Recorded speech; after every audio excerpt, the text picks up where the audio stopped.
Guys, welcome. Hi guys, welcome to my YouTube channel. So, ayun guys, nandito na naman ako, nagbabalik na naman ako guys. So, panandali ang video lang po ito guys. So, sa video ito, paano tayo mag restricted ng Facebook friends sa Facebook. So, kung may gusto kayo i-restricted na FB friends nyo sa Facebook guys, kasi nga palagi siyang nag-message ng message sa inyo, palagi siya nag-message, tapos nakulitan na kayo sa kanya, tapos gusto niya i-restricted.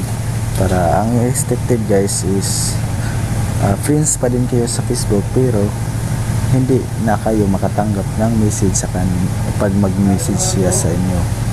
So hindi niyo matanggap yung message niya pag nag-message siya sa inyo, pero hindi niyo binablock yun guys. So ngayon ipapakita ko sa inyo paano mag-restricted ng friends natin sa Facebook. So ngayon guys, i-click natin itong messenger natin kasi sa messenger tayo.